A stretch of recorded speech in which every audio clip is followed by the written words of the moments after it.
जय अहोई माता। आप सभी को अहोई अष्टमी की हार्दिक शुभकामनाएं।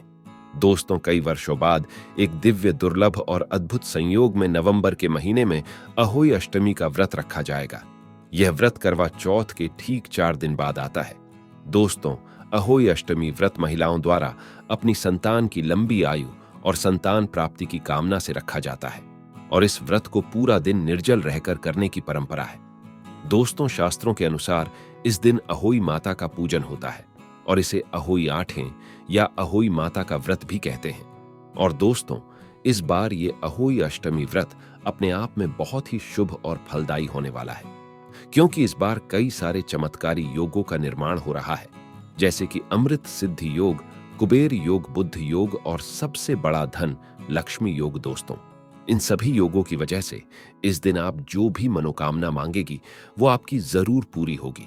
इसलिए आज की इस वीडियो में हम आपको अहोई अष्टमी के व्रत से जुड़ी सभी जानकारियां देने वाले हैं, जैसे कि पूजा का शुभ मुहूर्त कब होगा, व्रत का पूर्ण फल प्राप्त करने के लिए क्या करें, और इस दिन कई ऐसी छोटी छोटी बातें होती हैं जो विधिवत तरीके से ना की जाए तो व्रत टूट सकता है, इसका फल प्राप्त नहीं होता है। तो इस समय कौन सी चीजों से बचें, इस पर्व पर क्या खरीदे और क्या ना खरीदे, और इस दिन भूल से भी ना करें, ये 5 गलतियां। इसके साथ ही हम आपको गुरुजी द्वारा एक ऐसा उपाय बताएंगे जिसको करने से आपकी संतान की आयु लंबी होगी और निसंतान को संतान की प्राप्ति होगी ही, साथ ही आपके सभी कष्ट और गरीबी का नाश हो जाएगा। तो दोस्तों, ये सारी जानकारी आपको इस वीडियो में प्राप्त होगी, तो वीडियो को आखिर तक जरूर देखें। और अगर आप भी अपने जीवन में महादेव और अहोई अष्टमी माता की कृपा पाना चाहते हैं तो इस वीडियो को लाइक करके चैनल को सब्सक्राइब कर लें और कमेंट में जय अहोई अष्टमी माता लिखना न भूलें। दोस्तों, साल 2023 में अहोई अष्टमी का व्रत 5 नवंबर रविवार के दिन रखा जाएगा और इस दिन पूजा का शुभ मुहूर्त होगा शाम 5:33 से शाम 6:52 तक, और इसकी कुल अवधि 1 घंटा 18 मिनट की होगी। दोस्तों, इस दिन चंद्रोदय का समय होगा रात्रि 12:02 और तारों को देखने के लिए शाम का समय होगा सायंकाल 5:58 पर। वही दोस्तों, अष्टमी तिथि शुरू होगी 5 नवंबर प्रातः काल 12:59 पर और अष्टमी तिथि समाप्त होगी 6 नवंबर प्रातः काल 3:18 पर। दोस्तों, 2023 पंचांग के अनुसार साल 2023 में 5 नवंबर के दिन अहोई अष्टमी के साथ राधा कुंड स्नान, मासिक कृष्ण जन्माष्टमी और कालाष्टमी भी मनाई जाएगी, जिससे इस दिन का महत्व और भी अधिक बढ़ जाएगा। मान्यता है कि अहोई अष्टमी के दिन राधा कुंड में स्नान या डुबकी लगाने से श्री कृष्ण की प्रियसी राधा रानी का आशीर्वाद प्राप्त होता है और सुयोग्य संतान की प्राप्ति होती है। अहोई अष्टमी का व्रत अगर आप पहले से रख रहे हैं तो आपको इसके नियम, पूजा विधि और कथा के बारे में तो पता ही होगा, लेकिन जो भी महिलाएं पहली बार इस व्रत को प्रारंभ करने जा रही है उनकी जानकारी के लिए आपको बता दें कि एक दिन पहले भी आपको शुद्ध सात्विक भोजन ग्रहण करना चाहिए।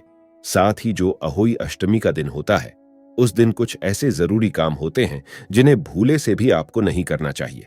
सबसे पहला काम कि व्रत वाले दिन आप किसी भी प्रकार से जमीन की कोई भी खुदाई ना करें। अगर आप गार्डनिंग करती हैं तो वो भी ना करें, क्योंकि इस दिन मिट्टी को खोदना या खुरपी से खुदाई करना ये पाप माना जाता है। क्यों माना जाता है, इसके बारे में पुराणों में जो कथा प्रचलित है वो हम आपको इस वीडियो के अंत में बताएंगे। अहोई अष्टमी का व्रत कौन कौन रख सकता है, तो आपको बता दें कि जिनकी संतान है, चाहे वो बेटा हो या बेटी हो, तो आप इस व्रत को रख सकती है। अगर संतान प्राप्ति की कामना है तो भी आप इस व्रत को रख सकती है। कहा जाता है कि अगर संतान की मृत्यु गर्भ में ही हो रही हो या बार बार मिसकैरेज हो रहा हो तो ऐसी महिलाओं को भी अहोई अष्टमी का व्रत रखना चाहिए। अहोई माता की कृपा से गोद भर जाती है। अगर आपने व्रत रखा है तो आज के दिन आपके घर पर शुद्ध सात्विक भोजन बनना चाहिए। लहसुन, प्याज का या मांस, मदिरा का सेवन आज के दिन आपके घर पर नहीं होना चाहिए। साथ ही जो बात आपको बताई कि इस दिन ना तो कोई पौधा आपको उखाड़ना है और ना ही खुरपी का प्रयोग आपको करना है। आपके घर पर अगर आज के दिन कोई भी बच्चा आए, कोई भी बड़ा बूढ़ा या कोई भी याचक आता है, उसे खाली हाथ नहीं जाने देना चाहिए। कुछ ना कुछ दान में जरूर देना चाहिए या बच्चों को उनकी फेवरेट चीजें देनी चाहिए। व्रत रखने वाली माताओं को दिन के समय अगर आपने व्रत रखा है तो नहीं सोना चाहिए। साथ ही आज के दिन आप उस बिस्तर पर भी ना सोएं। रात के समय जिस बिस्तर पर आप डेली सोते हैं, अगर बहुत ज्यादा जरूरी है, आपका स्वास्थ्य ठीक नहीं है, तो आप दिन के समय आराम कर सकते हैं, लेकिन कोशिश करनी चाहिए कि आप सोए ना। आइए अब जान लेते हैं पूजा विधि के बारे में। अहोई अष्टमी का व्रत रखने वाली माताओं को ब्रह्म मुहूर्त में उठकर स्नान करने के साथ ही हाथ में जल या पुष्प लेकर व्रत का संकल्प इस प्रकार लेना चाहिए। संतान सुख की कामना रखने के लिए इस प्रकार संकल्प लिया जाता। हे अहोई माता, आज मैं श्रद्धा और विश्वास के साथ अहोई अष्टमी का व्रत रखने जा रही हूं। आपकी कृपा से मुझे जल्द से जल्द संतान सुख प्राप्त हो सके, ऐसी कृपा मुझ पर करे। और साथ ही अगर इस व्रत को करने में कोई भी जाने अनजाने में मुझसे गलती हुई हो तो उसके लिए मुझे क्षमा कीजिएगा। और जिनकी संतान है उन्हें इस प्रकार संकल्प लेना चाहिए कि हे अहोई माता, आज मैं श्रद्धा पूर्वक विश्वास पूर्वक अहोई अष्टमी का व्रत करने जा रही हूं। आपकी कृपा से मेरे बच्चों पर किसी प्रकार का कोई विघ्न ना आए और उनका अच्छा स्वास्थ्य रहे, उनकी आयु लंबी रहे और हमेशा उन्हें हर काम में सफलता मिलती रहे और वे हमेशा सद्मार्ग पर चलती रहे। इस प्रकार संकल्प लेने के साथ ही सुबह सूर्य देवता को अर्घ्य देना चाहिए और फिर अहोई माता की पूजा करने के लिए दीवार या कागज पर गेरू से अहोई माता का चित्र बनाया जाता है। आपको रेडीमेड पोस्टर भी मार्केट से मिल सकते हैं। अहोई अष्टमी की जो पूजा होती है, विशेष पूजा, वह शाम के समय की जाती है, जिसका मुहूर्त आपको पहले से ही बता दिया है। पूजा करने के लिए अहोई माता के चित्र के सामने एक चौकी रखकर उस पर जल से भरा हुआ एक कलश रखा जाता है। रोली चावल से अहोई माता की पूजा की जाती है। अहोई माता को भोग लगाने के लिए आपके यहाँ जो भी रिवाज है उसके अनुसार आप भोग लगा सकते हैं, जैसे कि दही, आटा, चीनी या गुड़ मिलाकर मीठे पुए का भोग आज के दिन लगाया जाता है, तो कहीं कहीं आटे का हलवा बनाकर भी उसका भोग लगाया जाता है। कलश की भी पूजा की जाती है, तो रोली से सबसे पहले आप कलश पर स्वस्तिक बना लें।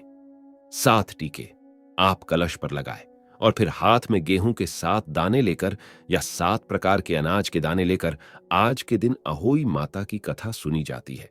और कथा सुनने के बाद पूजा करने के साथ ही कलश के जल से तारों को अर्घ्य दिया जाता है। कोशिश कीजिए कि पूजा करते समय शाम को जब आप कथा सुनेंगी तो अपने बच्चों को भी अपने पास बिठाकर पूजा कर सकती है। अगर बच्चे आपके पास नहीं है तो कोई बात नहीं। अहोई माता की विधिवत पूजा करने के बाद सियाऊ की माला धारण की जाती है। सियाऊ की माला में चांदी की मोती और अहोई माता का एक लॉकेट होता है, जो कि एक अनिवार्य होता है। अगर आपकी संतान नहीं है तो भी आप अहोई माता की ये माला धारण कर सकती है। और फिर जब आपकी संतान हो जाए तो हर साल एक एक चांदी का दाना इस माला में बढ़ाते रहे। हर साल आपको चांदी का एक एक दाना इस माला में बढ़ाना होता है। अगर आपने एक बार इस व्रत को प्रारंभ कर लिया तो फिर आजीवन इस व्रत को करना चाहिए। अहोई माता की पूजा करने के बाद कथा सुनने के साथ ही अपने बच्चों को भी तिलक लगाएं और उन्हें अपने चरण छुआकर उनको भी आशीर्वाद दें। साथ ही अहोई माता से प्रार्थना करें कि उन पर किसी प्रकार का कोई संकट न आए और वे हमेशा स्वस्थ और निरोगी बने रहे। जिस तरह से करवा चौथ के व्रत में बायना दिया जाता है, तो आप अपनी सासू मां को बायना दे सकती है या फिर आप पंडित जी को भी बायना दे सकती है। तो बायने में दी जाने वाली जो भी सामग्री है, चाहे आप सुहाग की सामग्री दे रहे हो या अनाज, वस्त्र या दान दक्षिणा देना चाहते हो, फल मिठाई देना चाहते हो, तो पूजा करते समय एक थाली में ये सभी सामग्री रखकर उसकी भी पूजा करनी चाहिए। और फिर इसके बाद शुद्ध सात्विक चीजों से आप अपना व्रत खोल सकते हैं। शुद्ध सात्विक भोजन में आप चाहें तो पूरी पकवान बना सकते हैं। छोले, पूरी, आलू की सब्जी, लौकी, जो भी आपकी तरफ रिवाज हो, आप उसके अनुसार अपना व्रत खोल सकते हैं। अब देखिए, अहोई अष्टमी के दिन जो सबसे ज्यादा इंपॉर्टेंट चीज होती है वो होती है अहोई की माला। आपको बता दे कि इस माला को धारण करने के बारे में कुछ नियमों का पालन करना होता है। साथ ही आपको बहुत ध्यान रखना होता है कि कब ये माला पहननी है और कब इसे आप निकाल सकते हैं। तो अहोई अष्टमी की पूजा के लिए सबसे पहली बात तो चांदी की अहोई बनाई जाती है, जिसे आप ज्वेलर्स से परचेज कर सकते हैं। इसे स्याहू कहते हैं। पूजा के समय इस माला को रोली अक्षत से पूजा करें। एक अलावा लेकर उसमें स्याहू का लॉकेट और चांदी के दाने ढालकर माला बनाई जाती है। व्रत करने वाली माताएं जो होती है, इस माला को अपने गले में अहोई से लेकर दिवाली तक धारण करती है। अगर आप इसमें चांदी के दाने ढाल रहे हैं या फिर अहोई की माला घर पर बनाना चाहती हैं, तो ध्यान रखना है कि किसी भी प्रकार की सुई या पिन का प्रयोग नहीं किया जाता है। सियाओ की जो माला होती है वह संतान की संख्या के आधार पर बनती है और उसे मौली में माता अहोई के लॉकेट के साथ जो माताएं हैं वो धारण करती है। इस माला को अष्टमी के दिन धारण करने के साथ ही दिवाली तक लगातार पहने रहना चाहिए। पूजा करते समय आपको 2 करवे में जल भरकर रखना होता है। एक करवे का जल आप तारों को अर्घ्य देने के लिए प्रयोग कर सकती है और जो दूसरे करवे में जल भरा हुआ होता है उसे आपको दिवाली तक अपने घर पर ऐसे ही रखना चाहिए। फिर दिवाली के दिन सुबह स्नान करने के साथ ही अपने घर के चारों कोनों में इस जल को छिड़कना चाहिए और स्नान करते समय अपने और अपने बच्चों के पानी में भी इसको मिलाकर स्नान करना चाहिए। ऐसा करने से संतान स्वस्थ और निरोगी रहती है। गले में पहनी हुई इस अहोई की माला को आप किस समय निकालेंगी? दिवाली के दिन, यानी कि जो बड़ी दिवाली होती है, उस दिन जब सुबह बच्चे स्नान कर लें तब उन्हें तिलक लगाने के साथ ही आप अपने गले से इस माला को निकाल सकती है। गले से माला निकालने के बाद आप अपने मंदिर में रखें और माला को तिलक करें। उसके बाद आप अपनी सासू मां के या आपके परिवार में अगर जो भी बुजुर्ग महिला है उनके पैर छूकर आप उनका आशीर्वाद प्राप्त करें और फिर इसे आप जिस भी तिजोरी में या जहां भी आपने माला संभाल कर रखी हुई है आप उसे वहां रख सकती है। अगले साल की अष्टमी आने पर आप फिर से इसी तरह व्रत करके इस माला को धारण कर सकती है।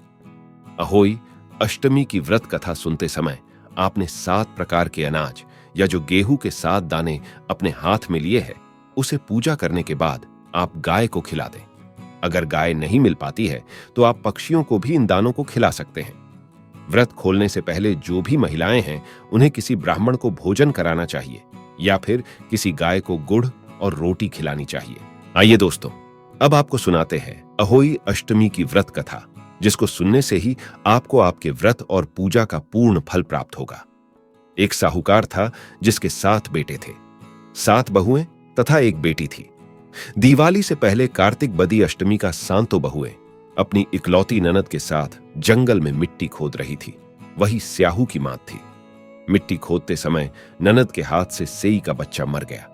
स्याहू माता बोली कि मैं तेरी कोख बांधूंगी।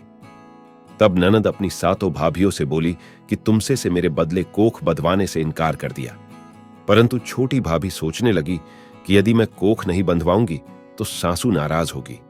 ऐसा विचार कर ननद के बदले में छोटी भाभी ने अपनी कोख बंधवा ली। इसके बाद जब उससे जो लड़का होता तो 7 दिन बाद मर जाता। एक दिन उसने पंडित का बुलाकर पूछा, मेरी संतान 7वें दिन क्यों मर जाती है?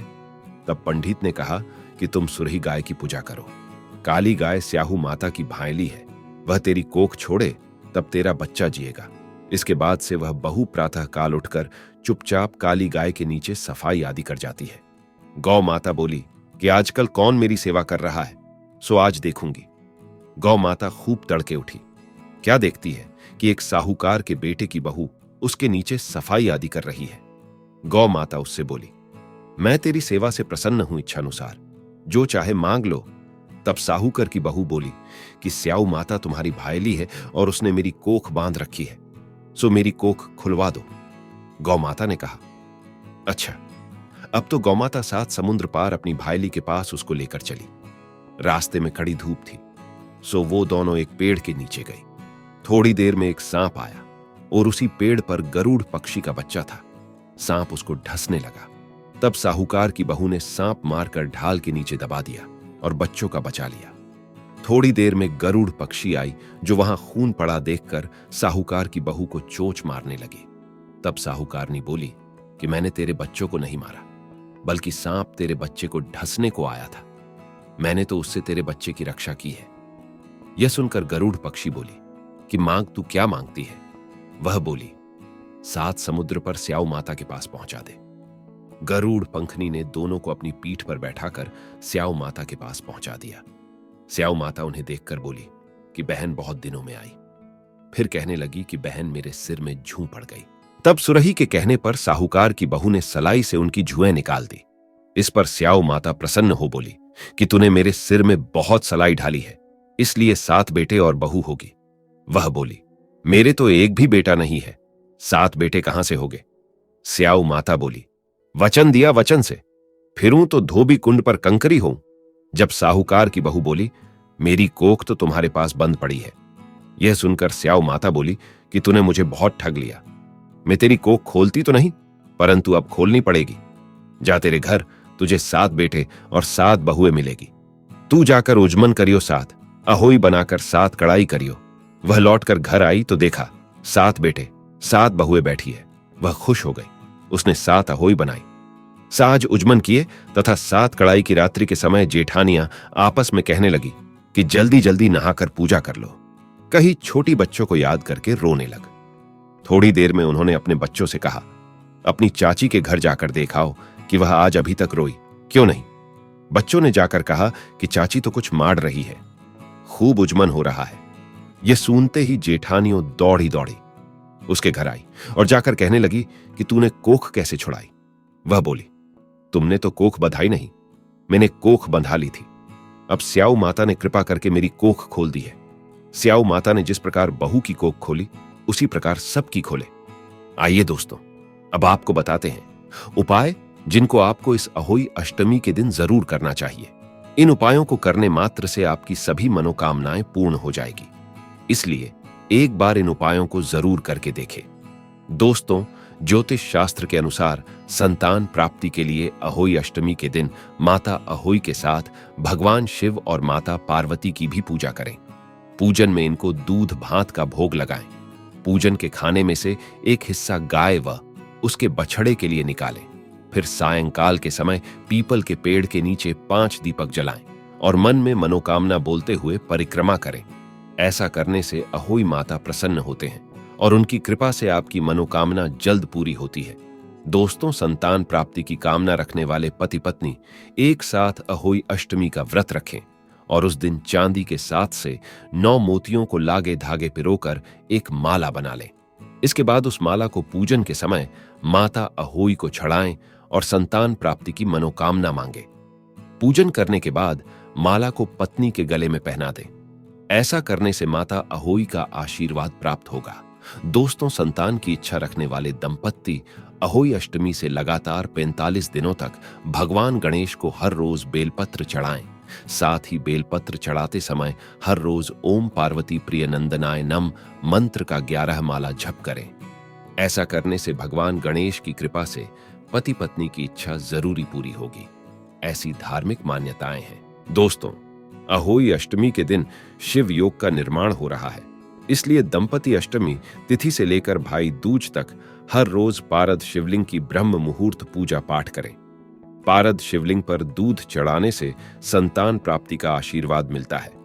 इसके साथ माता पार्वती की ही अष्टमी तिथि को अहोई रूप में पूजा की जाती है। व्रत रखकर माता से भी संतान प्राप्ति की मनोकामना मांगे। ऐसा करने से भगवान शिव और माता पार्वती प्रसन्न होते हैं। दोस्तों, अहोई अष्टमी के दिन संतान प्राप्ति की इच्छा रखने वाले दंपति गोवर्धन परिक्रमा के दौरान मध्य रात्रि में राधा कुंड में अवश्य स्नान करें। ऐसा करने से संतान सुख की प्राप्ति होती है। मान्यता है कि राधा रानी ने इस कुंड को अपने कंगन से खोदा था। यहां अहोई अष्टमी के दिन हर साल शाही स्नान का आयोजन किया जाता है। मान्यता है कि संतान प्राप्ति के लिए स्नान की परंपरा द्वापर युग से चली आ रही है। तो दोस्तों, ये थे कुछ उपाय जो आपको जरूर करने चाहिए। तो दोस्तों, आशा करते हैं अहोई अष्टमी के व्रत से जुड़ी हुई यह महत्वपूर्ण जानकारी आपके लिए अवश्य उपयोगी सिद्ध होगी। तो दोस्तों, आपको जानकारी कैसी लगी हमें कमेंट में जरूर बताइएगा। वीडियो अच्छा लगा हो तो वीडियो को लाइक, शेयर और चैनल को सब्सक्राइब करना ना भूलिएगा। आप सभी के मंगल की कामना करते हुए मिलते हैं अगली वीडियो में। धन्यवाद। जय अहोई अष्टमी माता।